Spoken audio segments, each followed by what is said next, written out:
Hey, episode 11, 12 Up Podcast. We've officially hit double digits as published podcasts. So that's an accomplishment in itself for this group of Sean and I. Lauren, this is probably the lowest number of podcasts you've ever done. And the highest number. So far. Lowest and highest number you've ever done. So yes, great job, people. But there's a lot of stuff going on this week, and a lot of it revolves around sports, I think. There's a couple of topics that I found, I was reading through my feeds, seeing like Disney not done with DEI, which is we could talk about that first because it was voted on by the shareholders. I don't know if any of you even followed that or saw that news. Only 1% of the votes were in favor of eliminating DEI proposals within their infrastructure as a corporation. Which is, I think that's a good thing, right? Yeah. I mean, like, considering what you said, it's a good thing. I'm not mad either, at it. I think everything gets so politicized, so it's hard to keep track of what's supposed to be right or wrong or indifferent. What exactly or is diversity and inclusion for Disney, though? I mean, it's so many. They do so much. Guess more characters, maybe more characters. Did they make the Little Mermaid black already? So like, and that was pretty good. I don't know if you all saw that. It was good. It was a good. Yes. That's the thing, right? That's the bar. Prince Charming was white, which is amazing. I found that intriguing. But it does show, diversity, but also you got to think from a corporate standpoint. What are they doing from a corporate standpoint? That's one thing I love to figure out. What are they, doing there?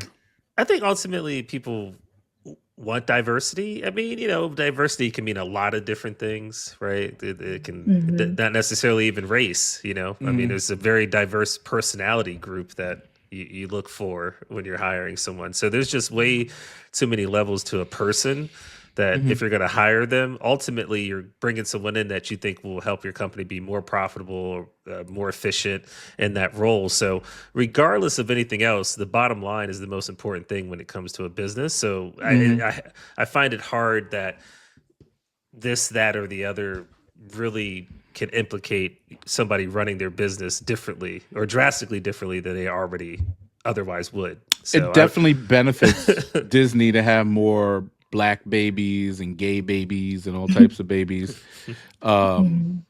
watching their movies and stuff, because like you can't, I mean, even though Walt Disney was a huge anti-Semite, I think, right? Wasn't he? I believe so. I think Henry Ford was as well. Yeah, like, so it's funny how the tide has shifted, but also the global economy of things when it comes to content. Disney is so notorious in a good way, or synonymous with it, with all the stuff that children across the globe want, right? So, or no, Mickey Mouse and all that shit, all those fucking. And that's supposed to be like from a minstrel show. Or, Have you heard the history behind that? Oh yeah. It all stems from all of it comes from. Hold on. You know what? Oh yeah. All of that children's content is so, is all over the place that they have, and all of us grew up on it. Your children obviously have seen it all, so it makes sense that they would want to be more inclusive. It's like one of those businesses where you can't help but be inclusive. You start saying, I want no black people around me. You're just eliminating a large portion of the diaspora there. That you know what I'm saying? Well, that's what I was saying. The minstrel show. That's what the Mickey Mouse. That was.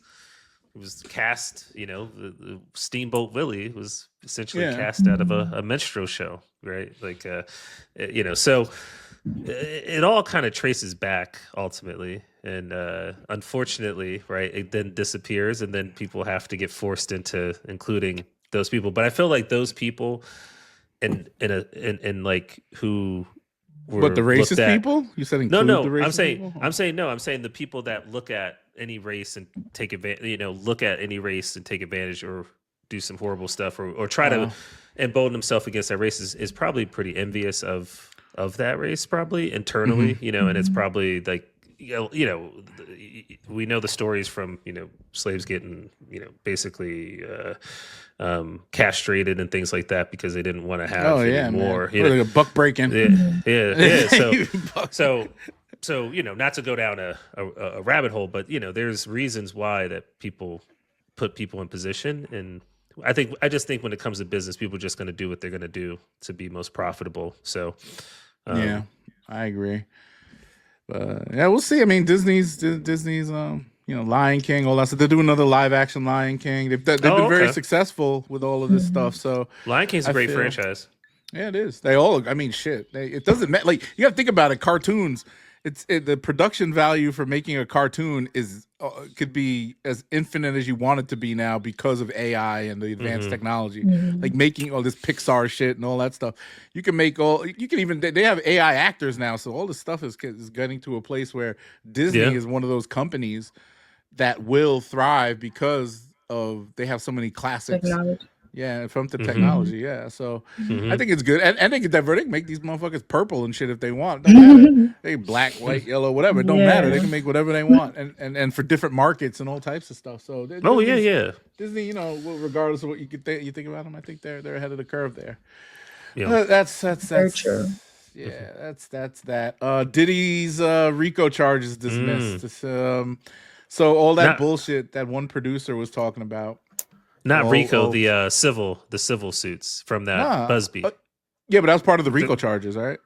But no, the RICO is still pending, right? I mean, he would be out of prison if the RICO was dismissed. Wait, okay, I'm gonna play this clip. It's the civil suits from Lowell Rod or something.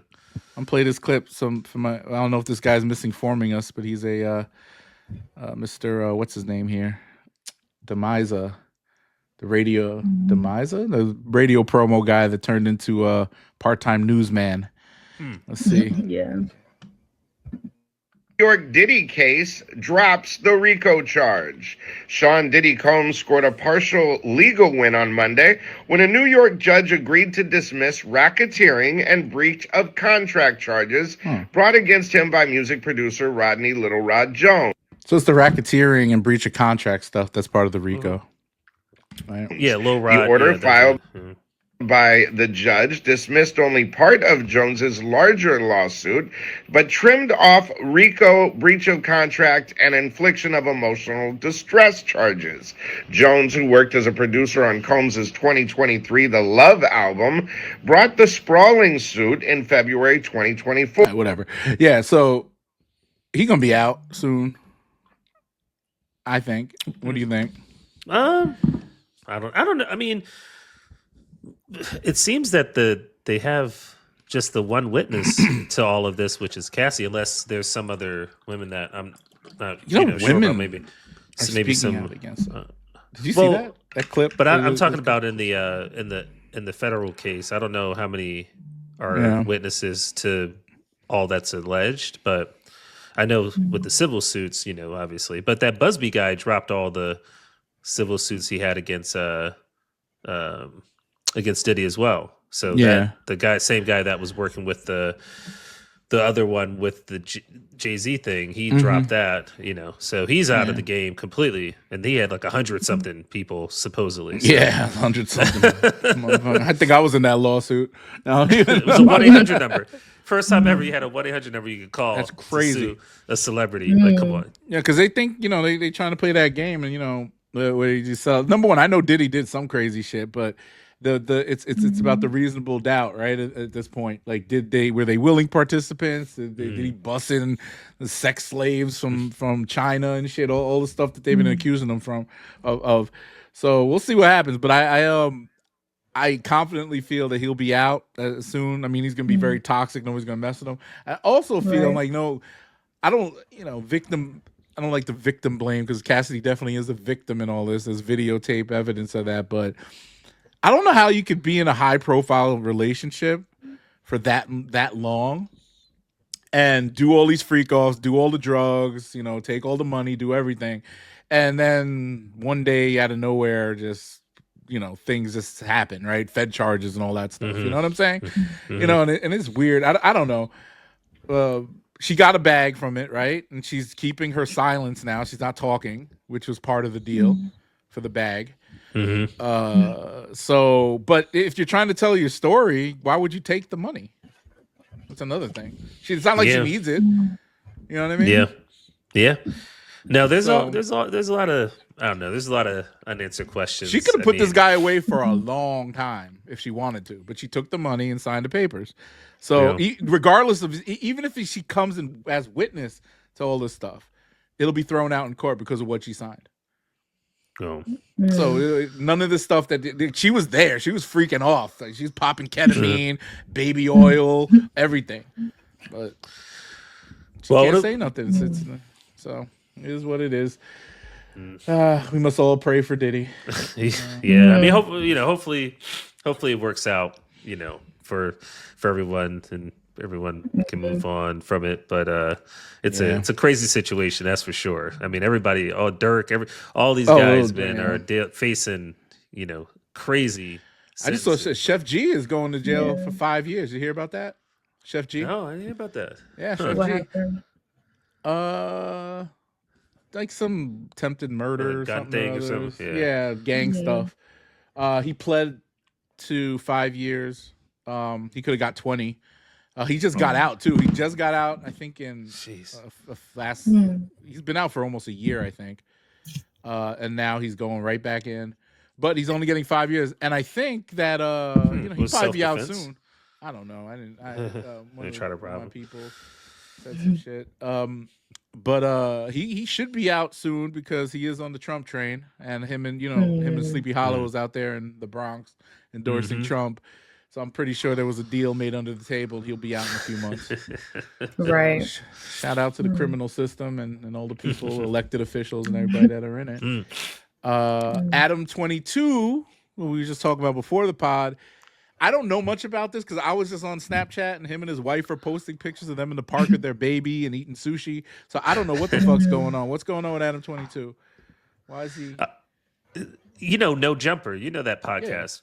Yeah. So he's the host of No Jumper. I get, No Jumper's interesting. They just got a whole bunch of people over there all the time, and they just basically co-host and kind of do a live stream of their interactions with each other. But Wack 100 is always on there and all that. But he's, the whole Brick Baby, the Big U indictment, the RICO and all that. They were all disclosing all their crimes on his show. So I mean, now at this point, since they've all been arrested, they're coming to Adam 22 and they're questioning him, and they want to know what he knows possibly. But the story he tells is, maybe some footage or looking at stuff, but they live stream.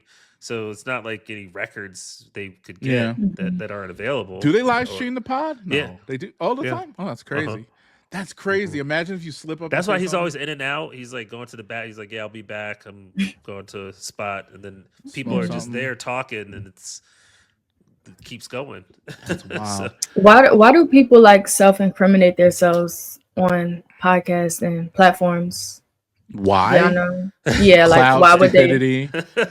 Yeah. $1 million question. It's crazy. I mean, it's the same thing. You got to think like, and I was thinking about music this, too. Yeah, but you also, if freedom of expression and stuff, like I always wonder. So because I edit the podcast, right? So I look at everything that I particularly say and kind of tiptoe. That's why I remember I asked y'all, do you think this BLM thing I'm about to, and I was like, you know what? Fuck it. You know what I mean? If they're going to say something about that, then you know what? I deserve every piece of scrutiny I get for it, whether if my client finds out or whatever.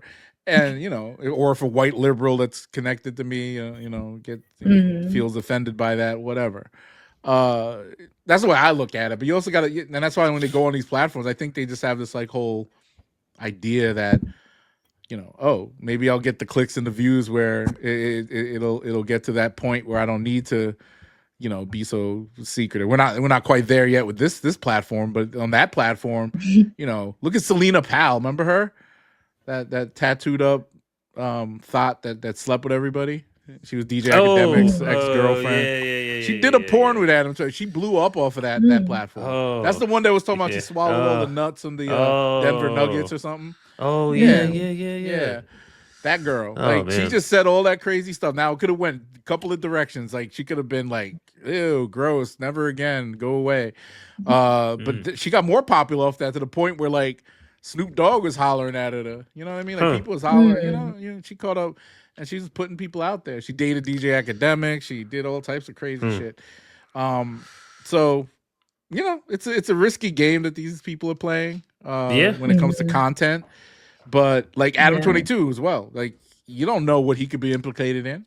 He knows, you know what I mean? He could have seen some shit. You know, there's been many occasions where some of these dudes, I seen one of these rappers like just fall out and OD'd on his podcast and start throwing up and stuff and all crazy stuff. So damn, it's crazy. Yeah. Well, you know, I think that it's interesting because all like Wack 100 and, you know, all these guys, I mean, you know, it's a platform that's set up for these guys to just, they go on there and they want to like poke their chest and talk about how tough they are and what they've done, and then they backpedal real quick, right? Yeah, Wack and Adam 22 sitting there just asking them more and more questions, and they just answer more and more questions. And Vlad and all these guys, and it's not like they're forcing them to tell. They're just, you know, it's like most people want to talk about themselves, and they just get in a mode where they just don't stop. And I feel Wack 100 has such a clean record. Like, he's probably never done any crime in his life. Well, he went to prison. He was in prison for many years. Okay, he must have done, you know, after he got out of something. I think he did. I think he did. I think he did 20 or something. I think he did. Okay, but he must be squeaky clean since he's been out. Like, nothing. Oh yeah, spotless. I think he's. He talk way too much, man. Yeah, he talk way too much. And I know everything. Like, you know, be careful who you trust too, man. You know, brothers and sisters, and there's just dummies out there that don't understand how to keep a secret. Speaking of, and this is, you know, the snow. It is summertime. Snow bunnies are out 24/7. I saw this very interesting clip going. Or we talk about the snow bunnies and how black, like, not like, no. This is more about strong women. Sorry, but how Chelsea Handler, why she dates black men, and she gave she has a new special out. Yeah, she has a new comedy special. So she did a podcast recently. I'll show you all. Did you guys watch this clip that I sent over? Probably not. All right. Oh no. Yeah. Well, let me see. I think I've seen that clip. Yeah. Hold on. Let me share it. About treating women better. Treating no, better or something. I'll play it for you. Let me reload it. Appreciate. Black men in general, and this is a generalization, seem to appreciate women like me more than white men.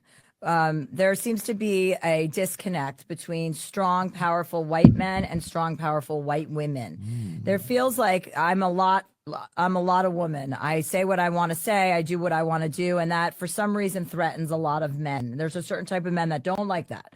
They think I'm too loud or I'm too brass, but I'm just acting like a man. You know, I'm not acting like anything. I'm acting like myself, and it's similar to what a man would do, and which would be fine. And there's something about black men that like that. They think that's cute, and they're turned on by my outrageousness or the fact that I don't give a fuck, or that I want, you know, Jenna's that I'll like say that. the That's thing. funny. And that you were selling. Well, we'll talk about it in a second now. so I like that. So there doesn't feel like such an imbalance. There's definitely like a cultural thing where black men, it feels like they appreciate that kind of thing more. And so that's attractive, you know? Yeah. Yeah. As a woman, you want to be desired, and you want men who want to have sex with you and are like turned on by your strength, not emasculated by your strength. You know, like my strength shouldn't make you feel weak. It should make you feel strong. Right. That's how I think. Like, I want black men. So I agree with her, you know, but it's funny the way, and Lauren, you might want to comment on this. Like, since I would like to. Okay. I'll say what might be from a cultural standpoint. I think that black men have always been surrounded by strong black women. So when we do find, whether we like white or black, whatever, but when we do find a woman, we tend to go in one of two directions. One where we like a woman of, you know, maybe the opposite culture or race that is strong, because like the typical white woman is very just lily white and soft flower. I need everything. Daddy's gonna take care of me. I want you to take care of me. I need this, that, and the third. You know, I'll let you beat me. I'll let you do this. I'll let you do that. You could cheat on me. I'll just make babies and cook and clean all day. And then gosh. this is stereotypical shit. And then the black women, it's like, and this is one of those things.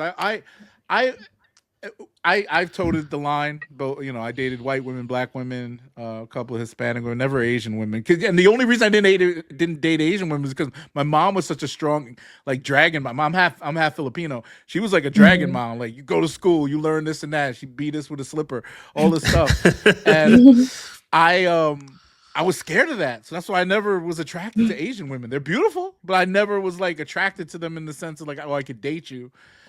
Or anything like that. So, you know, I went and wanted, and then I tended to go for softer women. And then, like, in college, some of the black women were just a little harder. So I always went after white girls, and the white girls, the same, like we were just talking about, little cheerleaders, all this other stuff and whatever. And but that also didn't really, you know, I needed balance. So, you know, I think my wife is the perfect mix of both. Little princess, and she's kind of has a hard edge to her. But there's a lot of, you know, I don't know what it is. I don't know what it is, but you know, when it comes to like strong white women, I don't really particularly care for them that much either. They're just very hard to get along with, in my opinion.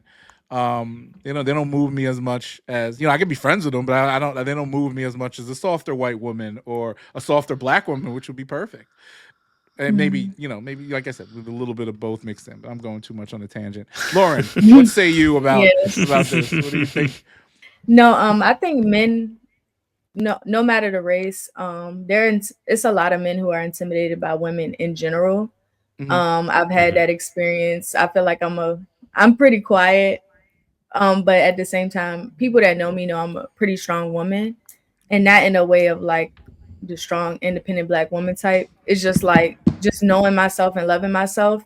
It seems to intimidate a lot of men, because I feel like a lot of men, not just men, but women too, but people don't love themselves. And when you do, and they don't know their self, it could come off as intimidating, and they think, oh, you think you're better than me. I feel like that plays a huge role. But I also feel like you have brought up black women being like hard and aggressive acting. I didn't say that. Did I say that? You said in college, well, not aggressive. Oh no! Did I say that? Okay. No, you. No, I'm have to go. But I didn't say that. And if I did say that, I take it back. I didn't mean. I lied. I know you didn't mean it. I know you didn't mean it in a like. No, I know you didn't mean it in a like a rude way.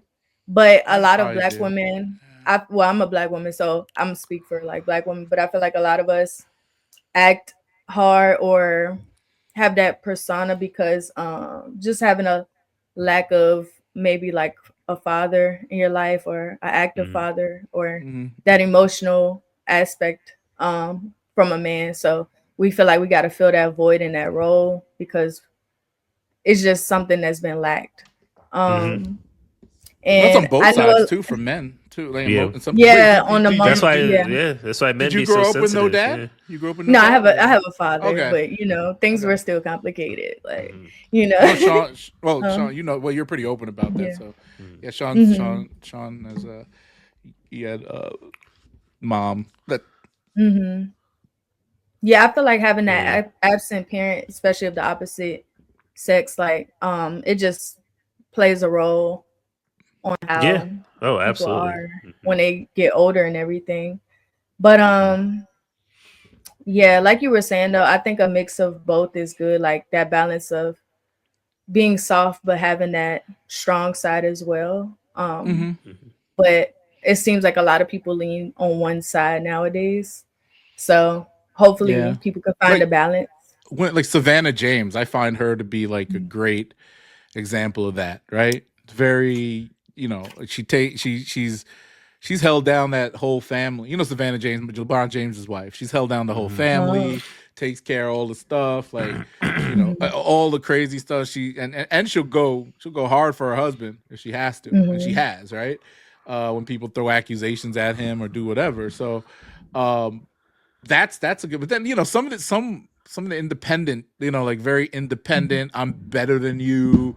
There's so many of those, especially on Capitol Hill. Sean, you know that. Like when we was out there, like a lot of these sisters is out there. Like, oh, you got to be all buttoned up, making all this money, doing this, that, and the third, or else I can't fuck with you. And then some of these dudes, like me, I was like, what the fuck? Nah, I'm good. Like I just want to have fun. Why can't we have fun? And then you wonder why they're 45, and still single or whatever, being too idealistic about things.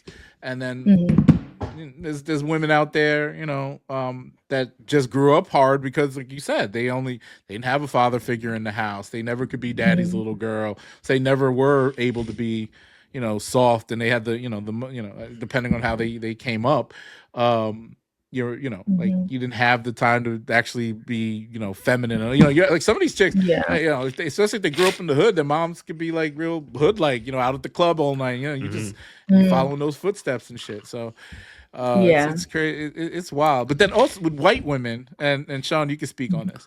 I've always, I've always looked at the lily white girls like, okay, but then you don't really take them seriously, right? Especially in relationships. Whenever I dated white women that were like that, like super soft or whatever, I'm like, you get bored with it after a while because they're so needy. You know what I'm saying? I always felt that they were needy. And then this is like college and whatever, and the couple I dated outside of that. But that's why I kind of was like, when I got into a relationship, I wanted somebody a little more independent, that was actually smart, that did, I wish my wife would cook, but you can't win them all. So it's like one of those things, and I know Sean, like you I mean, you've been on both. What's your story like? Well, no, I mean, definitely had both sides of, but it's really, I don't know. I feel like as you mature and you understand, like kind of like what Lauren said, a little bit more about yourself and where you are and what how you really want to live your life and enjoy who you're with, and you have different things that drive you to find that person. And so early on, right, our initial interaction with people in general is for instant gratification. So things happen, things happen very fluidly, right? It's very flighty. So things happen, right? And then so I think it's just, and that's why I don't know, with people in general, we're all the same, but at different times. We all find ourselves in a situation where someone else would probably react the exact same way, but it's a different situation, right?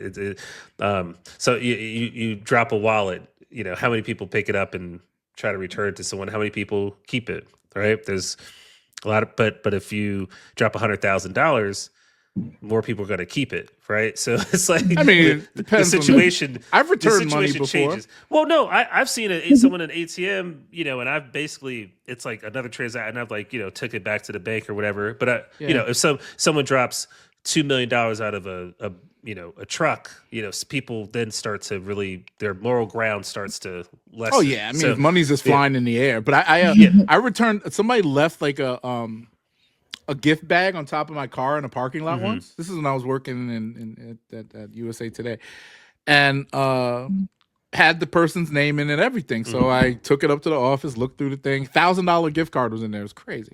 Wow. And somebody I was like, who's giving out $1,000 gift cards? So I'm looking, and I'm like, damn, somebody that works in the organization. I emailed them and gave them back their stuff. I could have kept it. I should have kept it. Now I'm thinking about it. But so that's what I'm saying. It's like, right, we all, when we're young, right, most people are going to go for, I don't care, white, black, or otherwise, right? Most people are going to go for type whatever, right? So, and then as you progress, because what you see happen is, right, the people that don't grow into like a proper relationship and they're 70 in the club, it's a sad day in time. Yeah. We used to see him when we used to be in Dream back in the day. It'd be the dude 60 ball and everything. It was like Dream or Love or when we were in Adams Morgan. Maybe. Grand Central. Remember that? Lauren, it was creepy. Old like 40-year-old like dudes in the corner waiting for the girls to get super drunk and just start No, there grinding was that on one them. dude. He was like 70, and he would Oh, be there's like old. dancing. Remember that and old stuff. He Indian would- guy? Yeah, There he was would an old all- Indian yeah, guy. He the- just started backing up on, Yeah. just putting it So- on the chick. Wow. We were looking at it like, what the hell? The girls like, ew, gross, get away. So, But, you know, my point being is, right, at a certain point in time, we see, or you and I or us, we wouldn't see that because we wouldn't be in that situation, right? So you see one or two guys like that, and that's all you see. But when Yeah. you're all 19, 20, 21, 22, right? That's the majority, and people are just going to gravitate towards whatever they feel is instant gratification. I don't think people understand what relationships are until they kind of go actually through fall and into one. fit. See, yeah, and so I think she makes a great point. I think what she's saying is an interesting point, and I agree with some of the things as well. But I think that people have to get there, you know, white, black, or otherwise. People just have to get to the point where they understand and where they are, you know, to again Lauren's point of who you are, and then you can have a proper relationship, whatever success, non-success, whatever the case may be, because you can be honest with that person. So you that's don't think the any real- of this has to do with culture, like the way people Well, are raised or no- whatever? Well, not necessarily, because Because if you like a when it- stronger woman, like that's a thing. Like people, you know, like white Well- boys. Let's put it this way: if you grew up in a house where, let's say, you're a privileged Well, white it kid, was all a- you was see a- is a yeah, weak stay white. home Your and all. mom is just, you know, just cooking and cleaning, and you But- know, like, oh, okay, yes, but sir, that's no, that's let's all go, that's all we you know. see. That even if there's a kid in the inner city that doesn't have that, that's all I see on TV anyway. That's the stereotype of Yeah, but what we're that's going what to they see. want. That's what they want, right? At some point. Well, again, some- anything that's going to influence us, like Saved by the Bell, I used to watch, right, when I was a kid. You know, it was like a show I used to watch. Saved by the Bell had no reflection necessarily of my, you know, my Lisa kid. Turtle? But again, She was black. what you Blackity when black. you're young, you gravitate towards what's, you know, fun and attractive or whatever, or bubbly Yeah. or whatever the case may be. Like it's for everybody. There's no one who is 16 being like, oh, this woman is a boss. No, and the woman is Yeah. not saying that about the guy. This Yeah. guy, he's a boss. Like, no, they're just really into each other. They're attracted to each other, and that's that. I think sometimes we overcomplicate things, and that's when we start to get into these sects, when people start to have opinions that make people feel a certain way, and then we don't talk about anything because we're too far apart. So I think this is one of those examples, but it could have some cultural undertones. But I think both sides of the coin can be affected the same way, right? By the same thing. And some, you know, not even being in that environment, right? You can have great kids that come out of a horrible environment. You can have horrible kids that come out of a affluent environment. Who's Very true. to know? So Yeah. Yeah, see. And then so people get influenced by that stuff. So you, like, if you know somebody, like a teacher, or you know, you never know who your first crush will be or whatever. And it could be like a stronger woman, man, that totally, you know, is different from what you've seen at home or whatever. You know? Oh yeah. Yeah, so that could also influence it, or just a personality that you meet out there, because the opposites attract, right? So it is what it is. But also, you know, all this stuff leads us to tariffs on cars. 25% tariff. Wait, Trump's putting 25% tariff on auto imports, right? So that means only foreign cars that are coming in. But also, does that mean if they're putting a tariff, is that on the actual car or the parts that make the car? Because that would affect every car company, even if they're building domestically, right?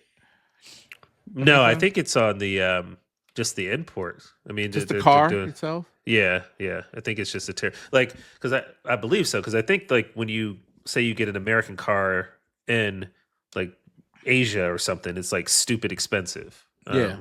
Because of the taxes and all that kind of stuff. But Yeah, it's like I almost think it's double on the price sometimes, yeah. Yeah, so I think it's on the cars, being manufactured and shipped into the United States. So I saw Tesla was up because of this today. I was wondering why. I Anyone was try like, to why is get Tesla you? up? Anybody try to get you? I hear all these Tesla stories. People going at Teslas. Anybody try to come at you? No, I saw Kyle told me that one of his friends, they Somebody threw like a Slurpee on his car and left him an angry note on the windshield in DC. Yeah. Over here, I'm in Ohio. Like, I do have a story. DC? My wife, somebody in a pickup truck, some Trump people were honking at her on the road and like rolled down the window, was like, yeah, America, you know, Tesla and all that shit. Other than that, you know, we're winning over here with that. I'm buying me a couple more Teslas. There's a lot of Teslas. I mean, and that's the thing, you know, Jenna and I, we were talking about this, how Tesla's very, you know, most people who own Tesla are very liberal, you know, so it's kind of funny. Does she feel a way about that? I know she's been like me, like been riding Teslas for a minute. Yeah. But does she feel anything? But does she want to get rid of it now because of Elon Musk? No. She's like, no. She's like, I'm not getting rid of my car. Yeah, like, I love I'm that not getting car, rid of my man. Tesla. Yeah, she's like, then what? I have to, you know, pay for gas? Like, absolutely not. I mean, there's other EVs out there, but you know, I've been driving Tesla since 2019, I think. But again, it's for the environment. It's all these things, right? That technically liberals and then now those are the people that are mad about like Tesla. Well, they're mad because you know their CEO is a piece of shit. Yeah, but again, we can't typecast the company based on good people work at Tesla. That's a fact. I mean, Tesla was around before, you know, Elon and they're also, you know, it's the same like we were talking about with Target. I don't think it was people that work big. at Target. People that work at Target need that job, and boycotting Target is a direct correlation to those. Yeah, but people also being out of you a got to job. think like people. We talked about this, how people you're a reflection of your leadership. Right. So if your leader's a piece of shit and a Nazi, why would you keep supporting that? Because he's getting paid too. And he's getting paid way more than they are. Yeah, but again, it's a greater, you know, it's a greater good, right? War, a lot of people get killed, men, women, and children, right? We send people literally into a death sentence when they go out there, but there's a casualty of war, right? And those are with actual lives at stake. So yeah, I think he should be a casualty. He should resign and let somebody else run the company so it isn't successful. But I'm not gonna, you know, I'm not gonna get to a point in my life at having, again, like I said, being a consumer, and I've talked about this, and have any inclination of any company and have judgment on any one person or CEO, their leadership, knowing the fact that I've been consuming all this shit my whole life from whatever that I know most of the leadership has not been for us, by us, or you know. I agree. The general rule of thumb has not been the case. But to the extent that we're seeing way.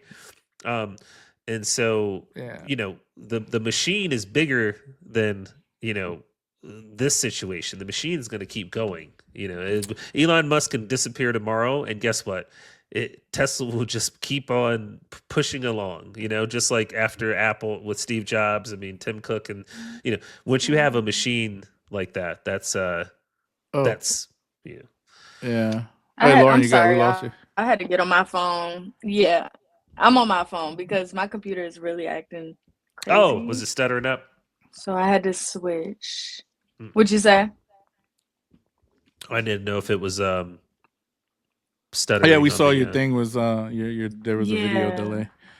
So Sean was just saying he's okay with the CEO of Tesla being a Nazi and he supports that. You just had a whole thing about Disney. Right? No, and Disney was built on someone. Leadership is a different thing. This is why we have elected officials, right? If you don't like something that they do, companies elect officials, right, and through their boards, right, the investors and things like that. And if the CEO is not good for the company, they let him go. Correct?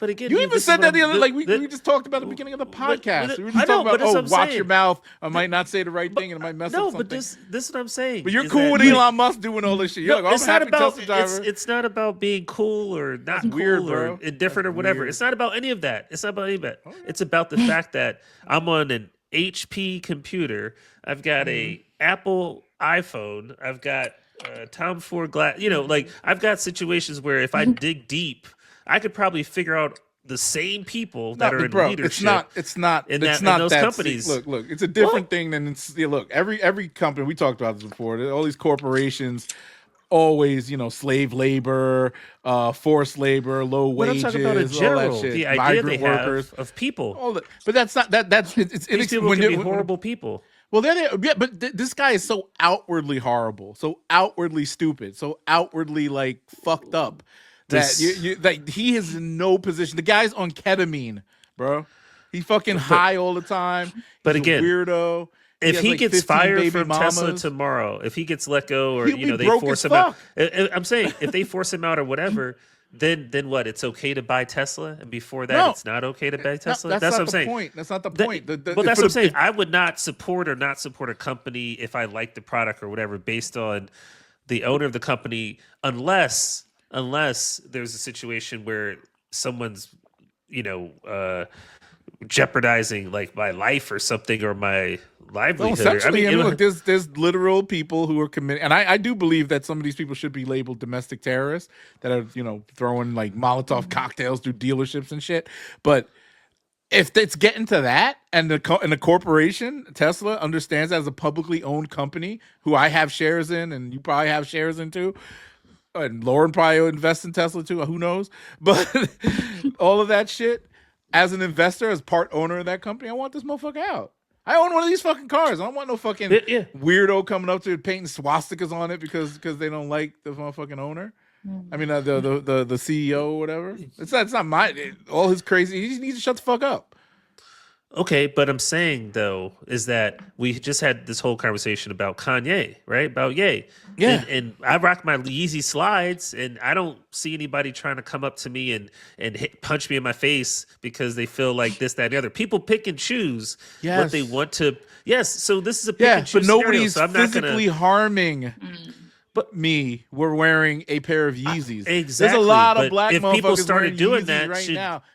Should Yeezy then start going away? I guess don't make any. Kanye can talk all that Nazi shit. Niggas don't give a fuck about no Nazi shit. They're like, yo, go ahead, black Nazi, whatever the fuck. No, Jewish people give a fuck about that. White people give a fuck about that. Yeah, like if he was wearing some shit like fuck all you niggas, I hate slaves. Then I'll be feeling a certain way about that shit. But I don't. That's not my battle. Oh my god, look at my dog. Yeah, like it's not my the stuff that he is like Kanye is talking about is like not a concern of mine. Like that, the black people do not give a fuck about that.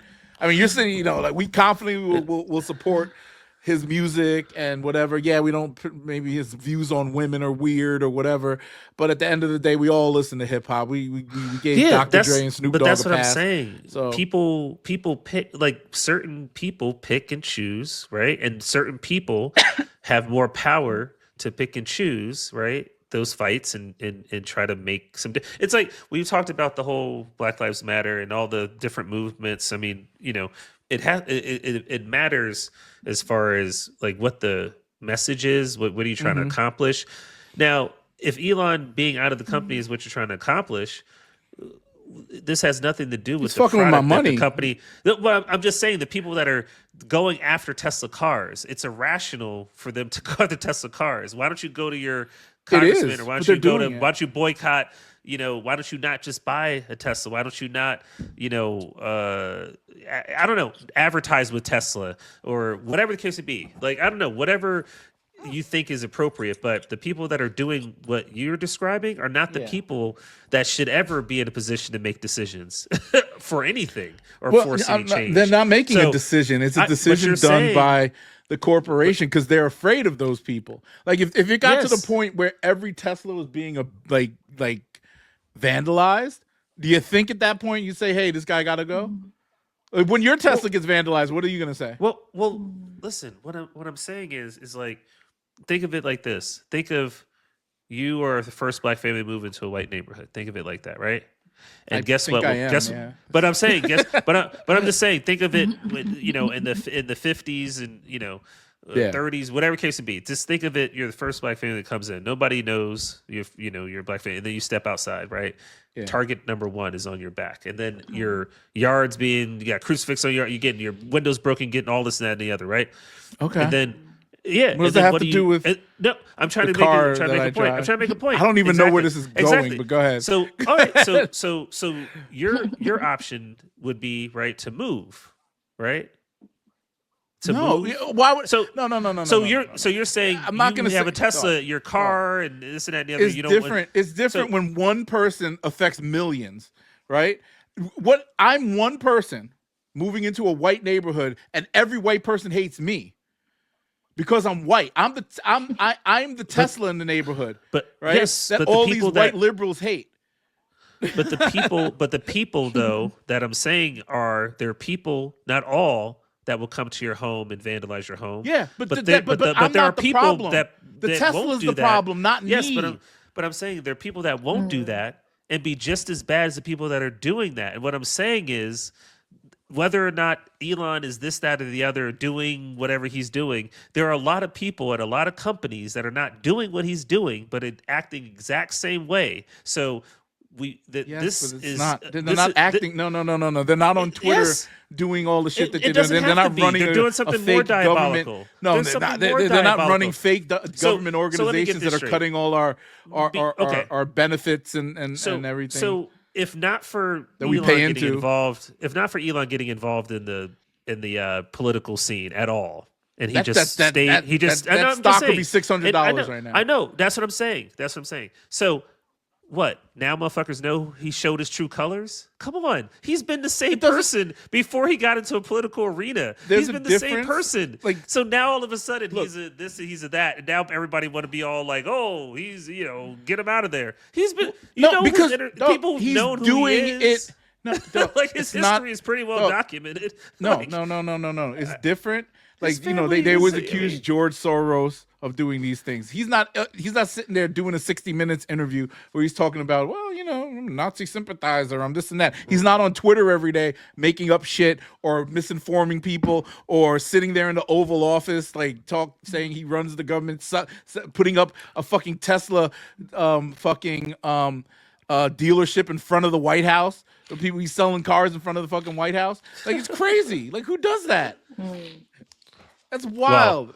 And you're giving him a pass. Oh, it's okay. It's whatever. No, I'm not saying it's okay. I'm just saying if he leaves tomorrow, whoever they replace him with, I'm not oh wow, this guy, this is a great person now. Wow, it doesn't matter. It does not that's matter. What I'm saying. Everybody has their own skeletons. There's no moral high ground for a fucking company worth trillions of dollars. We have to stop. Like I said, if I move into the white neighborhood and I'm the person that they hate, there's a reason why they hate me, because I'm black, right? Now, there's no reason to hate a person because of the car that they're driving, right? Unless that car is directly, especially from a company standpoint, where the backlash is coming from the leadership. There's nothing, your example of me moving into a white neighborhood in the 1960s is stupid because it doesn't make any sense. I'm black. I earned my way into that neighborhood. They don't like me because I'm black, not because I'm a black Nazi, because I hate Jews or any of this stuff. They just hate me because I'm black. But what I'm saying is, Hugh, is that same hatred that they have is the same hatred, and this is what I was saying, that different scenarios Elon Musk essentially saying. No, I'm just saying that he's doing tangible things. I moved into a neighborhood not hurting anybody besides bringing down your property value because black people are So what do you think? So what do you think this so what do you think? Okay, he's out tomorrow. Then what? Then what? I think the world would be a better place. Okay, he was out. At least that corporation, that company. So you're and this is what I'm cars. And what I'm trying to explain is that a company's worth trillions of dollars. Okay, trillions of dollars. The person who's running that company doesn't give a shit about anyone who's driving any of their Teslas. No, I think they do. They should. And the reason why the stock is down is because of that whole, they don't do any marketing. They let this idiot run wild and talk all this crazy shit, and there's backlash. It's the same. It's a perception. Okay, it's not. It's okay. Care is what the care level is. I want you to buy a Tesla. I want you to buy my product. That's the care level. I want the product to be safe because I don't want to be sued. Is it care or is it risk of liability? Is it that? Who knows? But there's no care. The people that run these companies don't care about you or me or anyone else. I don't No, care who you put. I don't care. No, you gotta understand something. You have to. You care enough to make a good product that we're going to use, right? Like you like, care look, enough to not to limit your liability to who you're selling your product to. So if your product is something that's whatever the consumer product, whether you eat it, ingest it, you drive it, you fly it, whatever case may be, your care ends at the liability of when you buy that product. I understand that, but you have to. So there's no. If the leadership is openly saying, "I am this, that, these are my politics," he might come out and say he don't like black people one day. Are you going to buy his product still? Then I won't. I'm stuck with whatever I have now, but I won't do that. I'm not going to support that shit. No, I'm not saying to support this, that, or the other. What I'm saying is that. Oh, you don't like me? I'm going to make you richer. No, I'm. Mind you, behind closed doors, it's whatever. But if you're openly doing it, which is what he's doing now. So, Lauren, would you buy a Tesla if this guy was openly saying our whole hip hop, our whole hip hop scene, I would not. There you go. See, Yeah. simple. No, of course. But I'm saying is like our whole. He might go out and say that one day, but you're talking about what you're talking about what people do, and I'm talking about what the assumption is that I feel that people in certain positions already do. So I can't. He's literally doing this. I don't care. He could be the most racist person behind the scenes. I know that most white people are like that. But he's on Twitter tweeting this stuff, tweeting out Nazi stuff, tweeting out crazy stuff about black people and how he's sympathetic towards South African white farmers and shit like that. Like the apartheid, pro-apartheid. But what are you talking about? This is exactly what I just said to you, and you're proving my point. You wouldn't move out of the neighborhood because somebody's saying that to you. You would not go to the school because they're throwing rocks at you because segregation. No, the teacher teaching you when segregation happened. That's apples and oranges. No, you're saying that the bad people. I'm appeasing the bad people. So that's when desegregation, when desegregation happened, when people stopped buying kids were product, going to schools. Why did they do the bus boycott? You're telling me that people just because they needed to get from A to B when they during segregation they boycotted buses, right? You're saying they shouldn't have boycotted the buses because we need them anyway, so who gives a fuck? No. We need the bus. Go sit in the fucking back, nigga. That's what the fuck you're saying. Just go sit in the back. You need to get the fucking work. No, that's what you're saying. That's not what I'm telling me that I have to move out of like just because white people hate me. So we hate the individual who hates other people. No, that's not what I'm saying. That's Elon Musk. A group. That's not what I'm saying. That's you literally just said it. You told me I have to move out of my neighborhood because a bunch of people hate me. Well, no, I'm saying would you? I didn't say you have to. Oh, would I? Saying, would you? I have the choice. I'm saying to. would you? But look, if you're risking my life because a bunch of people, if a bunch of people who thought like Elon Musk said, "Hey, I'm going to burn crosses in front of your house and do all this, that, and the third," I would definitely get the fuck up out of there. You know what's funny? You know what's funny? Because most people, right, tend to want to buy in a nice neighborhood, which is traditionally a white neighborhood. So let's get past the whole what we care about people say and this, that, and the other. I won't support because typically gentrification comes from within, from us giving away our shit to them. But I'm just trying to give you the mentality of. But it doesn't matter with the car. Tesla. Elon saying whatever the hell he wants to say is not going to change the dynamic of Tesla with regards to the consumer. It will. Because number one, the company itself is not stable. You know that the valuation is super high just because but that's of what he always says. Been the case. The technology is further behind now because they haven't evolved because he's been doing other shit rather than leading the company. He's not good for the company. You're a business person. You know if you were fucking up on your day-to-day job, you gotta go. Yes, you gotta go. So why are you justifying this shit? Like, I'm not justifying it, but what I'm saying is, I'm saying, no, you gotta go. You can't even agree with that. You're a business person. It's fine. I'm saying it's fine. No, it's not about agree or not agree. I'm just saying, like, you're talking about the moral high ground that the company should have to get him out of there. Two things. And I'm talking to you about the moral high ground is a fictitious way for consumers to believe that their company that they're consuming from has a moral high ground, which I'm saying is false. So I can't sit here and judge or say, he shouldn't be the person in charge of Tesla because he's a Nazi or whatever. I can't say that. and think that other people involved in other companies, even inside that same company, are But what probably does that not have just to like do it. with the It has person to who's do with the openly fact of being doing a it? realist.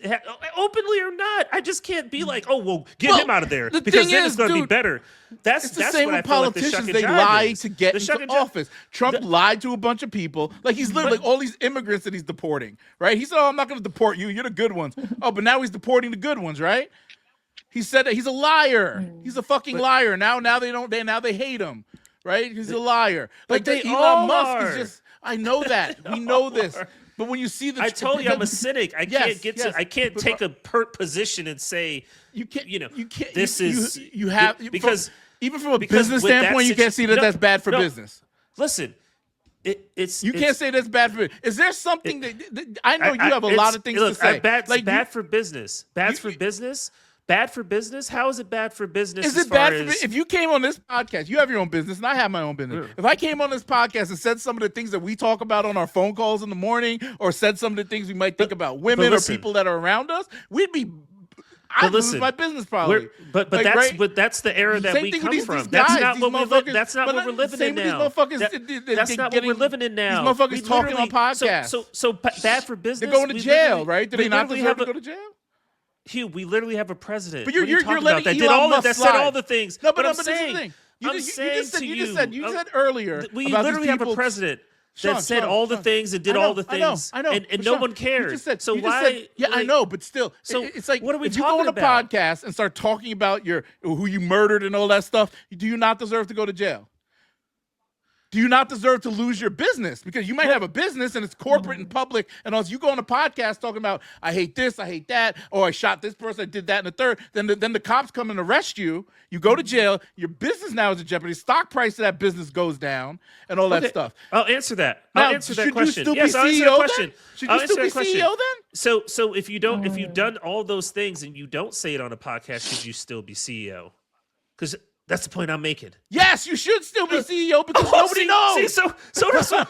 So that's what I'm saying. That doesn't But make any it's sense to stupid me. that I if you can't do, rationalize he's that literally what you doing just this. He said. bought I Twitter can't- so he I can can't do whatever the rationalize, fuck he wants to do. But the point you just said, I can't get to that. I get to How the do you point not of they're get to both that? the The same. motherfucker is out Whether there just you're doing, he's talking getting a about it and pass. showing it, 'Cause you're and I know cynical? you're doing, and I have an That doesn't make assumption any based sense, on bro. It history makes that no you're doing sense. it anyway. I feel I you're just just can't going get in this to tent like because you don't want to one be is wrong. better than the other. Like you Well, just Lauren, don't do want to you admit feel you're like- wrong. Do you The feel like motherfucker one's should better go. than You the know, other? you went- You're bro, better if it's in front of your face No, versus behind, or do you think Bro, it's the same? you've taken I you've tend to taken think, me business personally, 101. I You think I it's think the it's same. the same. I have a What do hard you time mean? being like, What do you oh, mean, he Lauren? What do said you it go in ahead? front of my, you know. What are you talking about? What's the same? You said, what do I mean? Yeah. I mean, I feel like it's morally wrong, even if you say something messed up in front of the people. I mean, like it's messed up even if it's behind the Yes, scenes it's too. the same. I mean, No, I get. nobody's gonna really admit that, most people are not, but like if you I don't know, if you stick to having good morals, like that's wrong. Yeah, it's not about morals or what If you that do makes behind sense. the scenes. It is about the understanding that this person, we know what he's about.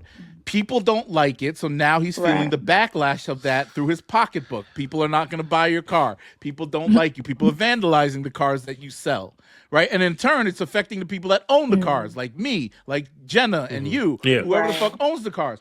That's a bad thing. They get rid of him, the stock price will go up. They get rid of him, they'll do better No, marketing. They'll I don't get rid of him, disagree they'll with evolve that. technology-wise. I don't He's not disagree doing with the that. job. I don't That's disagree widely with that. known. Investors have come out and said it. Yes. They're on I CNBC. don't- People that I are don't invested, disagree that's with why they're that. dumping the stock. So Yeah, what I are don't- you talking yeah. about no, then? Why I are don't you disagree giving- with that. What I'm saying is I can't, me in this position, me personally, whether he needs to go, right? I agree he needs to go, but so that the stock price and all the things that you said, but I'm just saying me personally, I can't take a position of saying he needs to go because of what he did, because I don't feel differently because What? knowing that no, I don't feel differently knowing that people in that same sphere do that shit behind closed doors anyway. In that And sense, they be but- drinking but I'm baby saying- blood and, but I'm and, saying- and sleeping but I'm with saying- underage children. But I'm saying, if, but I'm if, saying, if they but- found out that he was but- sleeping with but- underage but I'm- children, can he but still I'm- be in that but- position? No, but I'm saying the find out part to me, right? It's like these guys all run these companies. These guys all control right? The commerce, right? Blackstone alone controls like 80% of the S&P. So I'm talking about they all know what's going on. So it's not like Elon just jumped out the window and he's now this person. If you found out that he was having sex with underage kids, what would you still buy Teslas, or would you still support it? Or would they get rid? Like they had to get rid of him. They had to get rid of him, right? Hugh, what I'm saying is, everything that he's done has been financed by the people who knows who he is, that are the companies and things that. Bro, so do we have to? Dumb. So let me ask you this then. Is there a retro? Okay, let me ask you this, because we talked about, like, if someone is assaulted or someone, why want the money? Why do you want the money? Why don't you take them to justice? Right? Did you want the money? Right? Yeah. We talked about. So that's personally how I feel as well. Why don't you want the justice? Why would you want to sue if something damaged you and whatever? Right? But at the end of the day, it's the those same. are personal decisions, and you have to be scrutinized by the public on that. Like, that's why I think that, even Charleston White had that opinion about Cassie. Like, damn, you taking these beatings and all this other stuff. But when the bag came, you didn't want to lose that lifestyle. So you took it. And I agree with that perception of it. But also that's a perception that she has to live with. And she made a decision. About, right? Like, Lauren, Getting if him out of Diddy, there if to you were in an make abusive sure- relationship with Diddy and he settled out of court for $100 million with you, would you take the money and shut the fuck up? Or would you just go out there for some moral cause? I mean, you already did everything. You already did the freak off. You already did you already got beat up. Right. Like, would you take the money and walk away, or would you, like, be out there and be a martyr for putting him behind bars or whatever? I take the money. I don't know about y'all. I take the money too. I'm not gonna lie. Yeah, the money sound good. Yeah, I'm just saying that's just me. And I would say, look, I'm $100 million richer, and I am not. I personally would as well. But I'm saying, if people want to play that role, they shouldn't then take them, right? You don't go play the role, but this like you're damaged and this and that and the other. But then this is the crazy part. We're talking about a corporation that would benefit from losing this idiot as their leader. They would benefit, because then they could actually do real marketing. They won't be beholden to some weirdo that could say something crazy and fuck up everything. They could actually advance, because he runs the show. Do you understand? He's holding them back. Like the dumb things that they do, like taking LiDAR out of the car, right?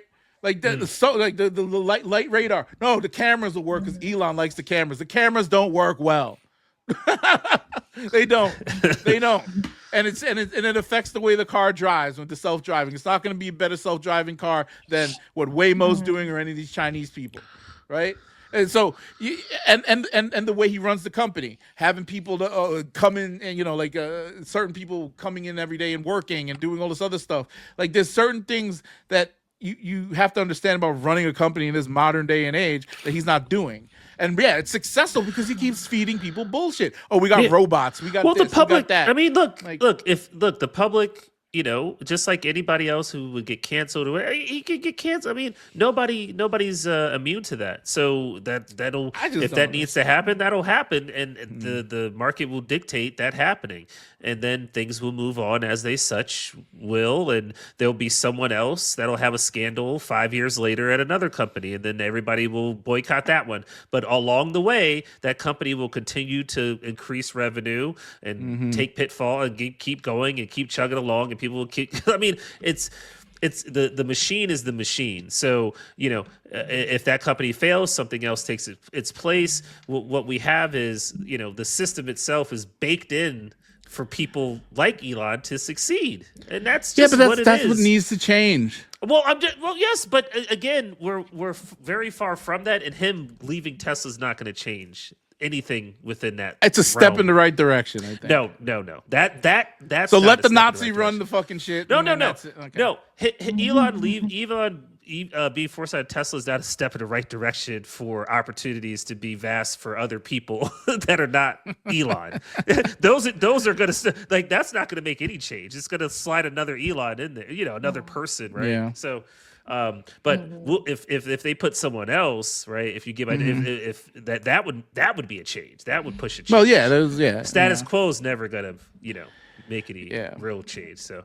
It would Whatever. just be status quo and tell somebody shut the fuck up and take that money, just like you said on the case.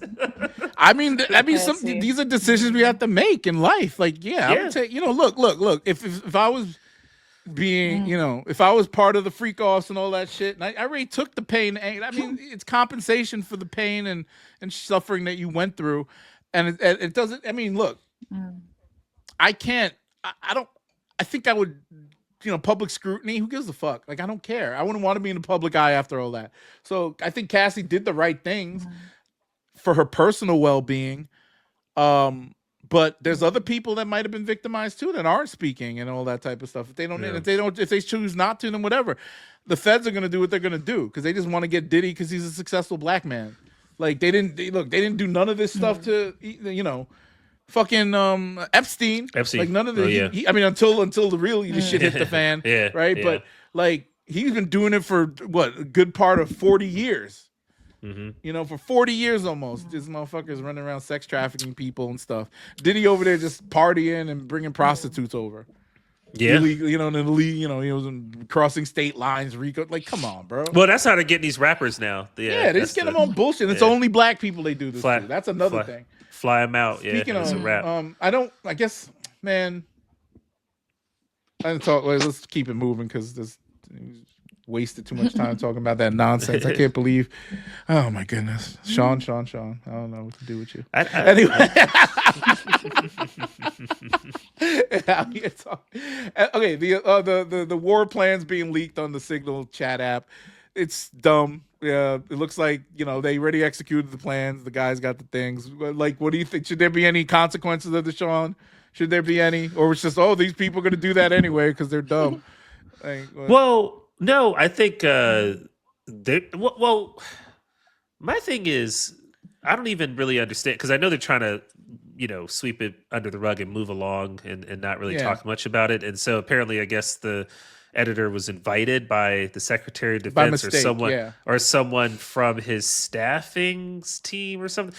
So, so it was obviously very sensitive information with an impending strike. I mean, that's very dangerous if this guy top secret,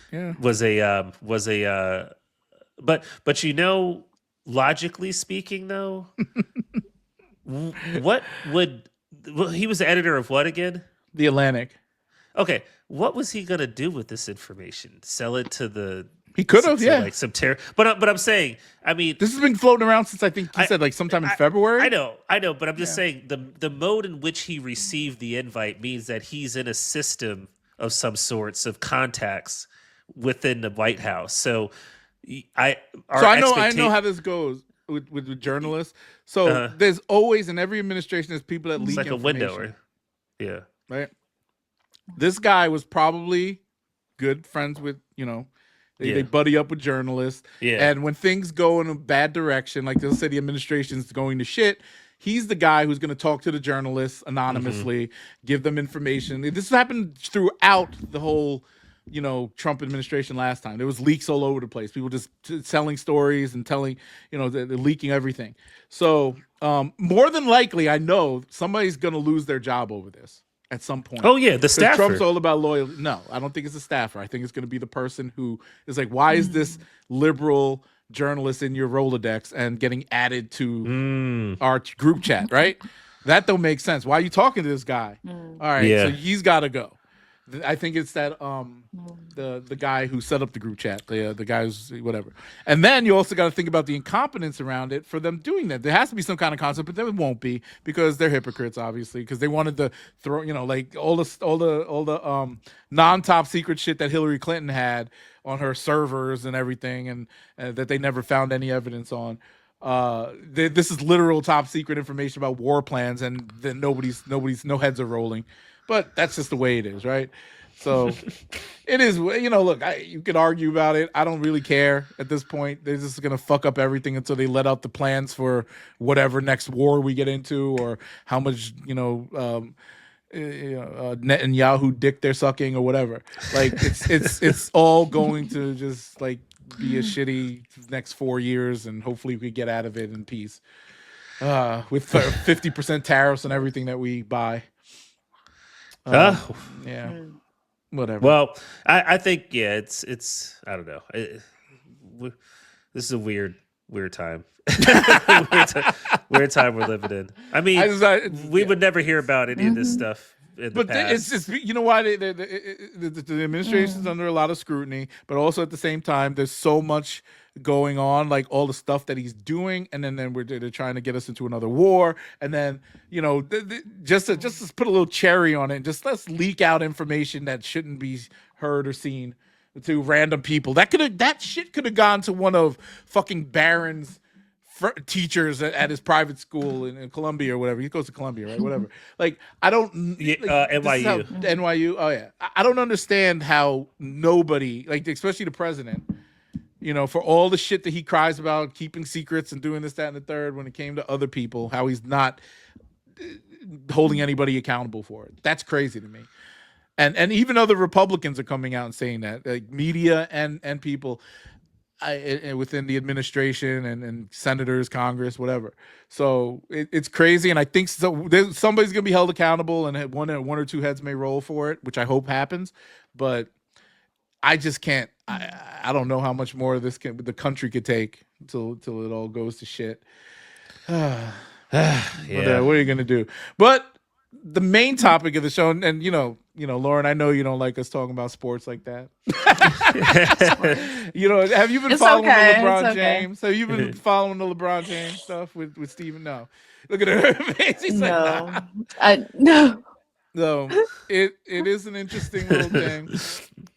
Sean and I haven't really talked about it because it really opens up a tale of two sides of an argument that's been going on for decades now about who's the GOAT. Okay, so this is let me paint a picture for y'all. Let me paint a picture. 1988. The league is cheating for Michael Jordan, padding his stats, right?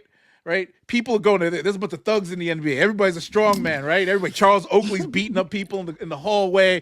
Michael Jordan's getting knocked across the face by Bill Laimbeer and Dennis Rodman in the paint, right? And all these things are happening, right? Scottie Pippen enters the league, and then Michael starts winning and all this stuff, and he's so stressed out. Michael, he's like, I won 3 championships in a row. I can't do it anymore. I gotta go.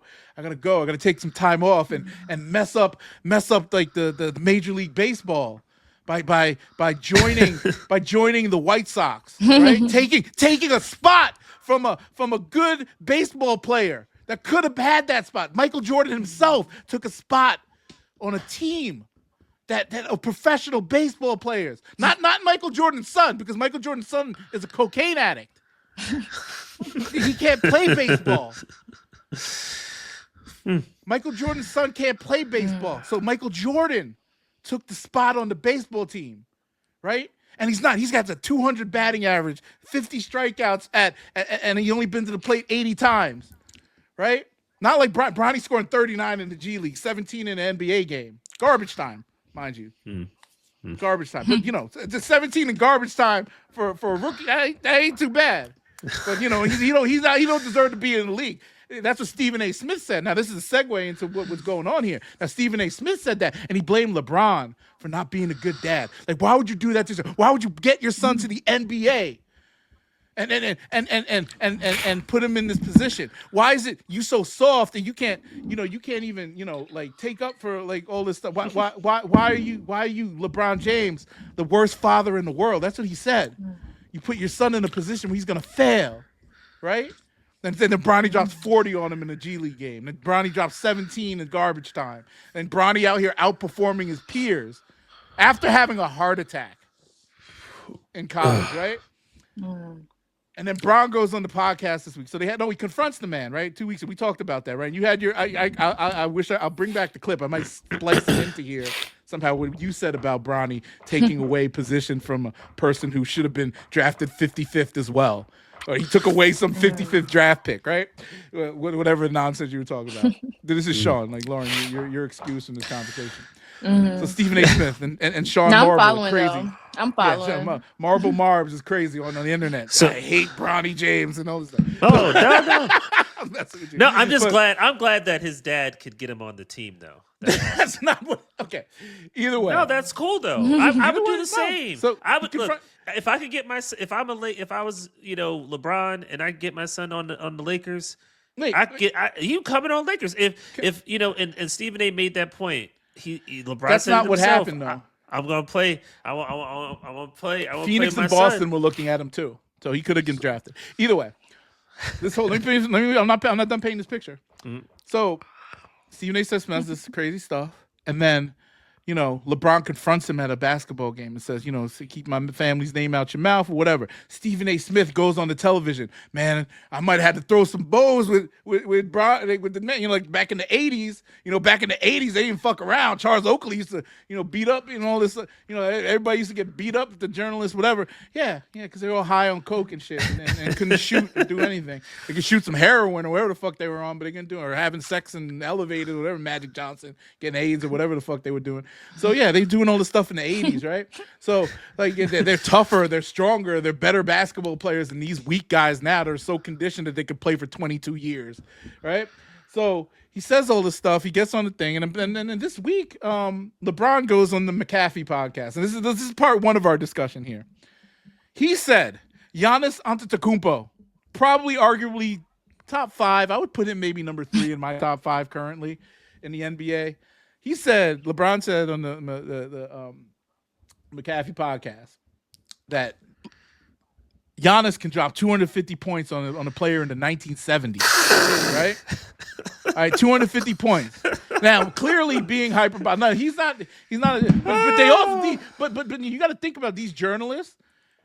Say the same shit about Jordan. Oh, Jordan or even Iverson now. Sometimes they Jordan, say Jordan can score 50. 50 a game, Jordan in this league. Well, Jordan averaged 40. It's 37, 38. So did Harden. Harden did 36, I think, close to enough, right? But get to the line enough, get enough. Come on, he's a ball hog. Shooting a lot of 3-point shots. His averages went down when Scottie Pippen got there. He wasn't averaging 30, 40 points, 38, 36, 35. Oh, that's funny. He averaged 30 for his career, so that's interesting. But go ahead. Do you understand how averages work? He averaged. The front part of his career, he averaged 32, 33, 34, 35. And then it got lower. Okay. Front part of his career, 32, 33, 40, yeah, when he was winning those chips. And then what was the back part of his career averaging, according to you? Barely. Because he was a 10-time scoring champ. That means he led the NBA in scoring 10 times out of 15 seasons. When you have to share So what do you? I don't understand. But it's a team sport. You understand? No, but you're telling me that in this modern day and age, yes, he was averaged 50 a lot of points points, a game. A lot of seasons. Okay. Now, Giannis averaging 250 points a game. That's or just scoring 250 points, which could happen. I mean, Wilt magically did 100 points and we never saw it, but whatever. So if that can happen, which it probably won't, because I don't think. I mean, Kobe did 81, so yeah. Yeah, that's crazy. But I don't think that there's enough. I mean, he'd take a lot of. He'd have to literally be the only one scoring the whole time, and they'd really be a lopsided game. I know you got more possessions back then, but it'd really have to be a lopsided game. So, yeah, he dropped 250. He's being facetious. He's being hyperbolic. Whatever adjective you want to use, just throw it in there. He's being, just talking crazy. But they talk crazy like that about Jordan, and every Jordan idiot is like, yeah, Jordan can do whatever. Jordan can drop 100 whenever he feels like it, bro. Like, that. Like, no, you can't. It doesn't make any damn sense. He was just saying, and when you saw it, I don't know if you saw did you watch the whole interview yet? I've seen most of it. I mean, I've probably seen like 40 minutes of it. I bet you Michael Jordan was on there. You'd be like watching it right now while we're trying to do the podcast. Yeah. I tell you, I can't make it today. Anyway, he added context to that because there was no context. As everybody reacted to that clip that they put out about Giannis 250 in a game, and they were like, "Oh, he's being disrespectful to the 1970s." No, he wasn't. And I said this before. Oh my God, I commented. He did say, "Whatchamacallit, get arrested for witchcraft." What did he say? Who? Dribbling the ball. Oh yeah, Kyrie. No, that's funny. But it's real. Yeah. But the crazy part about it is that yes, that type of stuff would happen. But I commented before I saw the podcast on this guy's thing. He was just saying the caliber of player that Giannis is. Like, he's not saying that he's better than Wilt Chamberlain or Dr. J or Kareem Abdul-Jabbar. He's saying he's that caliber of player that those guys could have done the same thing, but he just dropped that because he's strong. He does all that stuff. He understands the modern game better. Like, he would drop that type of them type of buckets on them in the 1970s if he was in that era. But he's not in that era. And that's why they don't fairly assess the modern era of basketball. Like, it's more difficult to play now. Yeah, they score at a higher clip because the guys actually learned how to shoot. Well, right? I don't know about the learn how to shoot. I think making a jump. No, a 3-point. So a 3-pointer, right? That's not necessarily learning how to shoot. Like, I feel like jump shots, back to the basket, turnaround J's. Like, I feel like they're like shooting. Those are more difficult shots. Form. Yeah, but you're back to the basket, you turn around, and then you look and shoot before you can see the basket. Yeah, I think that's more difficult. I think these they just shoot loft shoot, threes. Everybody's shooting 5 to 7 threes, like each. Like, that's crazy. You be a center. They need like the 3-point line. I don't know if they should move it back or they should make it every shot count for 2. They should go back to every shot counting for 2 because that'll even out the odds. Probably more mid ranges. Anyway, this is beyond that. So you didn't watch the whole podcast, which is sad because like 45 minutes. Okay, I watched the whole thing. He said some things. Well, it was only like an hour. Yeah, I know. His commentary, just going back to the whole Stephen A. Smith thing, and this is why look. Skip Bayless, Stephen A. Smith, they're fun to watch. But at the end of the day, they're idiots. Like, I don't understand. They don't know. You can say as much as you want about how much sports they covered in their career, but they're at the tail end. And now it's just all this reactionary content to me. Like, they just want to put out the most high, like, craziest points and harp on how the old generation is better. And even the people like that Mad Dog guy and all these guys are dinosaurs, bro. Like, they couldn't even, like, they literally couldn't, they weren't watching basketball on HD. Like, they couldn't see the shots that these motherfuckers were taking because it was a little dot on a pixelated screen. Like, you couldn't see the shots that they were taking. It was so ugly, the game back then. Like, that's why nobody watched it. That's why it was on tape delay. And I was watching, like, a lot of, like, these younger dudes. I watched their NBA channels and them reacting to it. Peace to Los, that's one of the guys I watch a lot. He said the exact same thing I said under this comment on Instagram. But yeah, we're talking about the greatness of the players and the eras that they were in. Yeah, Kareem could manage and Michael could play in this era. All that. The rules are different though. The game is different. And it's funny how guys like Stephen A., guys like Skip Bayless and guys like Sean Marble here don't understand that. They just think that, like I said, Michael Jordan jumped over a bunch of gorillas, and I'm like, that wasn't a fucking cartoon. And they believe that actually happened. Like, they how come people don't watch the NBA as much? They do. The ratings are higher than they've ever been. No, that's false. That's no, I'm talking about between eras and shit and the games that people are watching. In the millions, bro. The viewership is down. All-time lows. All-time lows. All-time lows? Yes, all-time lows. The lowest viewership in the history of the NBA. All-time lows. All-time lows. The commissioner spoke about it. Commissioner of the NBA. Today? No, during the All-Star break. Yeah, all-time lows. And he spoke to the fact that, he's very happy about the social media presence that you guys have, the NBA. Oh, yeah, but that's... Yeah, but viewership, people tuning in for games is all-time lows. But it trickles down. Do you understand that advertisers, if you're showing NBA highlights and get 1 million views, about people watching your Gatorade logo is on the court? People watching the game. They just want visibility. I think they could, of course, promote that. But people aren't watching the game. People aren't watching the game. It doesn't matter if you're not watching the game. If you're it did before. I used to want to watch basketball. Well, it's different now, bro. It's different now. Yeah, people don't want to watch it now. That's how different it is. Because it's different because people. So we're talking about a product. So you're defending a product that less people watch today, and I'm defending a product that more people watched, and Jordan scored while more people were watching. Yeah, I'm looking at viewership. The NBA finals that Jordan was in is still the highest rated finals ever. Highest rated sporting, one of the highest rated sporting events, but highest rated finals ever. Yeah, look at the highest rated finals is the 2017 finals. No, the Jazz and Bulls. Hold on, what are you looking on? Pull up, share your Wikipedia. Highest rated, share your screen. 'Cause I know that's a lie. Share my screen. Highest rated. Where do you get your information from? You probably get it from the jordanblog.com. Highest rated. Let's see. Most viewers, game 1 through 7. What's this? Is this for the finals? This is finals, yeah. Okay, so average. This is the 2024 finals versus the Mavericks. Okay. All right. Oh, so this is just showing every year. Oh, well, so no, this is no, nothing. I'm showing yeah, it. go to the highest. Look, no. look, 2017. Here it is. Yeah. 2017 No, Warriors in yeah, Cleveland. Keep going. Keep that going. Was the go highest. to the real 2016. numbers. No, go to the real numbers. Was pretty damn keep high. going down to the real numbers. Those numbers are low. Go down. 2004. Look at that. 90s. Go to 90s. 18 million. Oh wow, you're right. Oh, yeah, 98 Bulls. Yeah. Holy crap. Yeah. 99. That's real. 29 million. So that's what I'm saying. Like Jordan moves the needle. Like that's just period. I mean, wait a second. Yeah, no rating. Yeah, there's no wait a second. That's the yeah. I mean, these numbers go all the way back to 80. That doesn't make sense. 14 million viewers. Yeah, nobody's watching this shit back then. Yo, I'm telling you, people don't watch the NBA as much anymore. 5.8. Look at 2024. But 11.3. But this also that's a huge. Look at.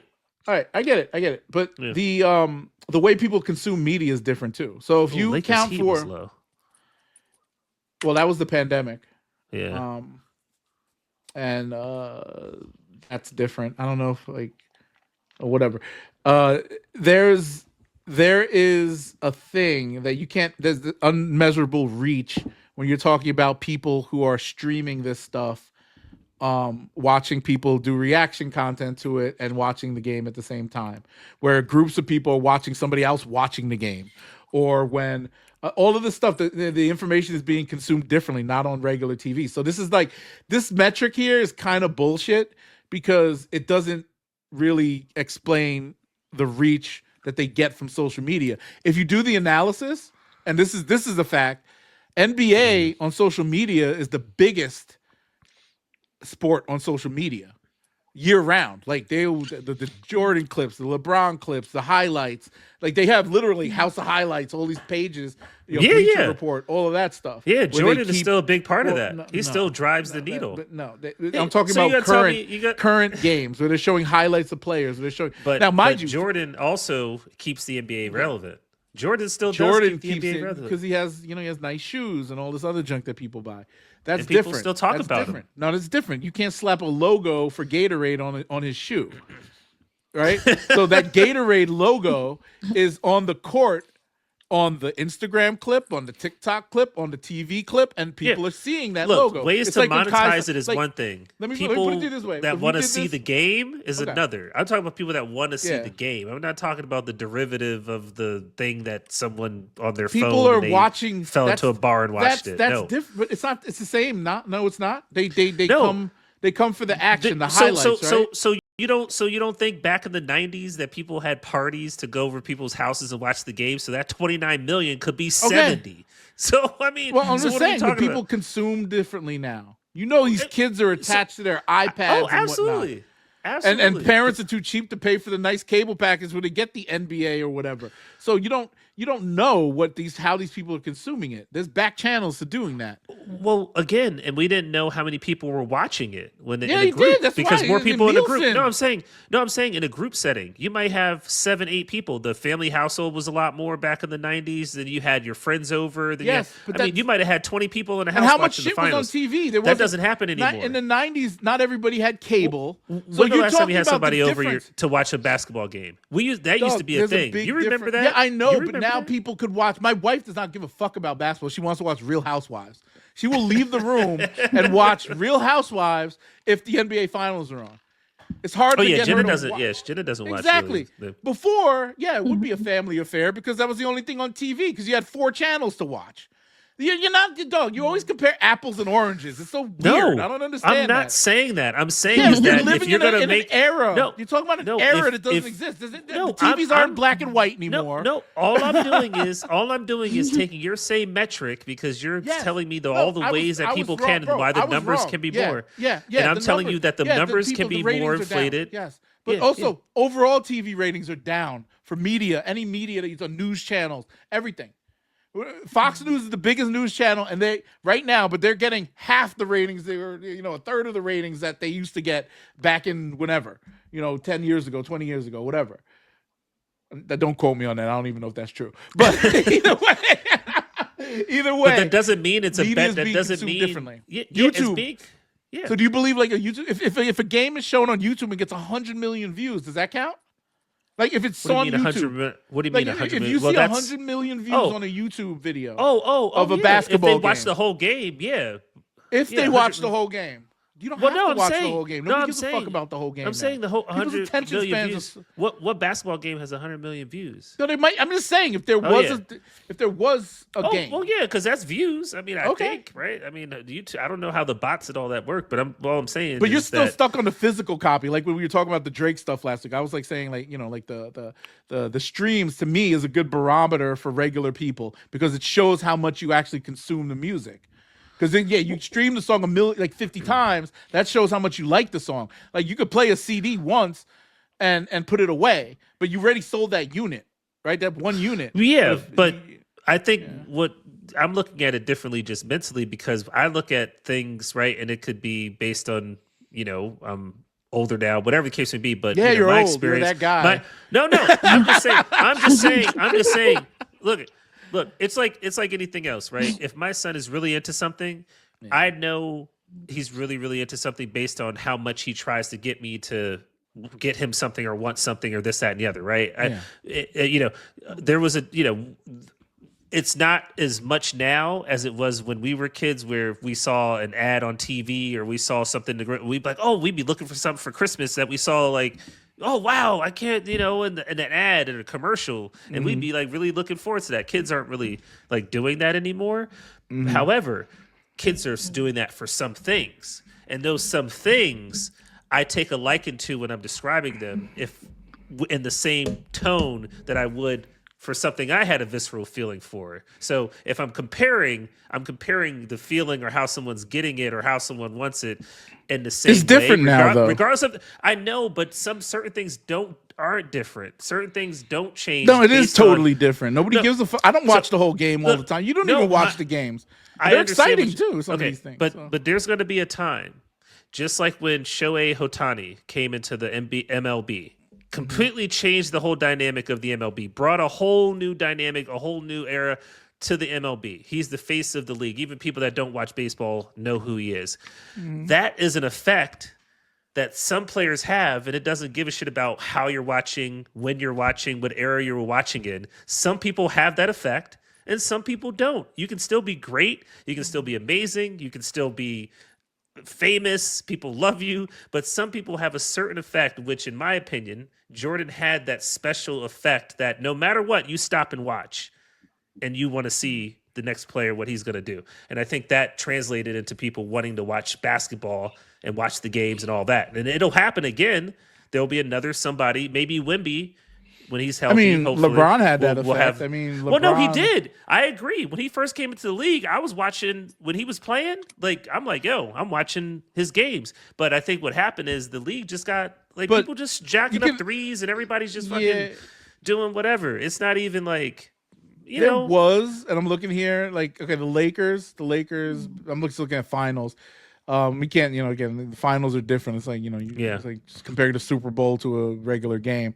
But there was a point between maybe 2003 till LeBron's first finals, like people were watching or started to watch. Oh, wow. Wow. So Spurs versus Cleveland was pretty low rated.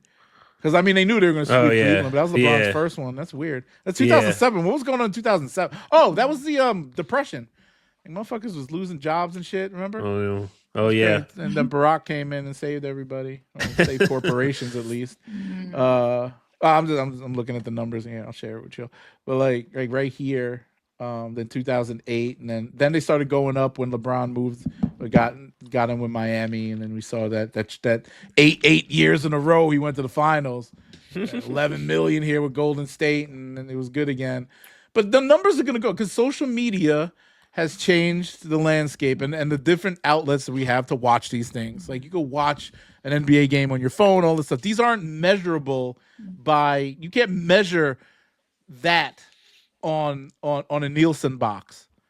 But you know how many, every game right now, I could watch it on HBO Max, Hulu, ABC, ESPN. But But what I will measure it on, is how many people come to me and actually ask me, "Did you see the game last night?" I don't get that. Nobody does that. Nobody does that anymore. Well, just see it or talk to me about it. Who won? Who played? Nothing. Because you can see the highlights on the ESPN app on your phone. But no one's even talking to me about the highlights. No one's even saying, "Did you see that highlight? Because they saw it on Instagram. That dunk was?" But so we're all just watching. When was the last time we lamented? Anthony Edwards has dunked over some dude and rubbed his nuts in his face. Nobody gave a fuck. I'm not even a big fan. I'm not even a fan of this movie. And this is gonna be super nostalgic because I'm not a fan of this movie. But when this shitty movie came out called Blair Witch Project, everybody asked you, "Did you see it? Have you heard about it?" There's a part in there about X, Y, and Z. There's certain times, and I don't care how you're watching it. I don't care the medium in which you're watching it. I don't care what it is.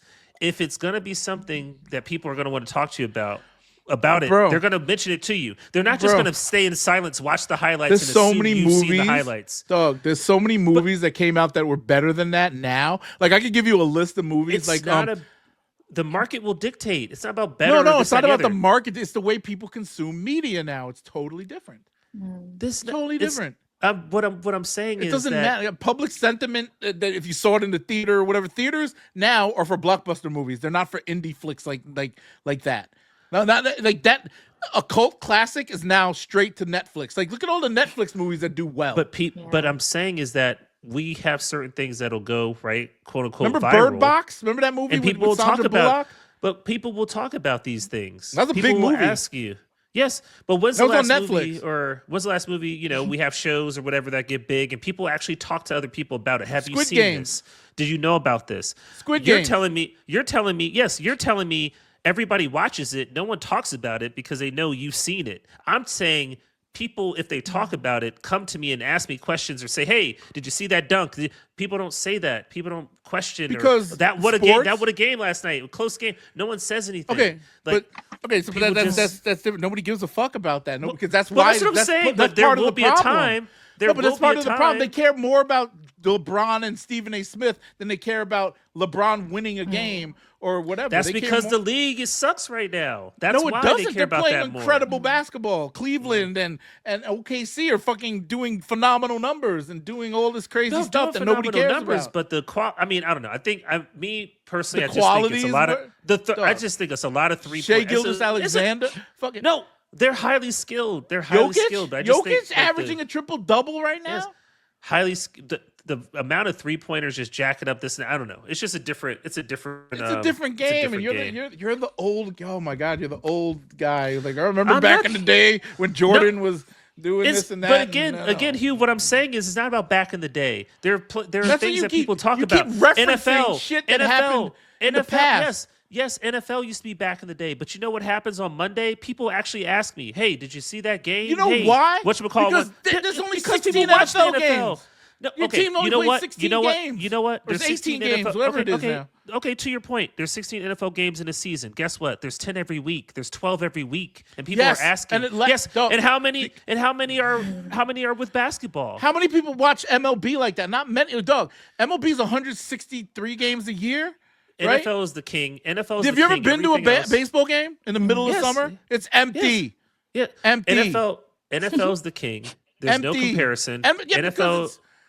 Because it's good. Games. It's good. 18 games. If they had a schedule where they were playing 80 games, it's exciting. It's fun. It's fun to watch. The NBA is monotonous. Okay.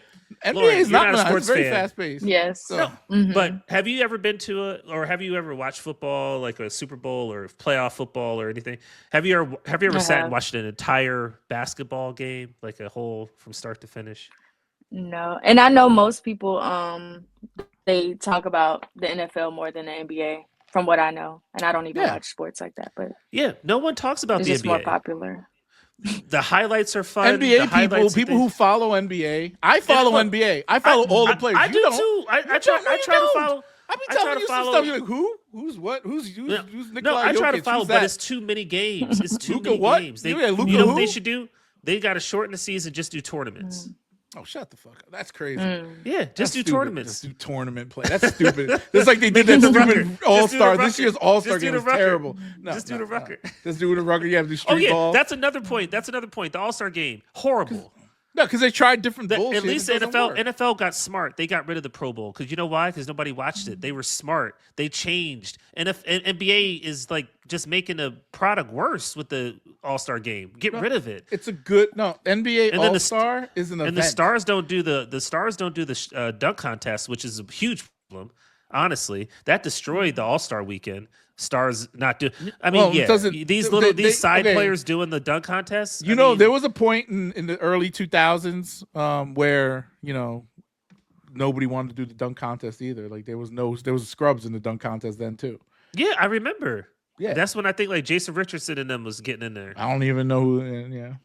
Yeah, you say you followed him. Yeah. Not back then. Now I do. Oh, but Jason Richardson Mac is McClung, that was champion NBA All-Star basketball dunk champion. Mac McClung. Oh man, whatever, jumping over friggin' whatever. Anyway, but the ratings are the ratings. Yes. Also, I feel like going back to our main thing with LeBron and Stephen A. Smith, we went on a wild tangent.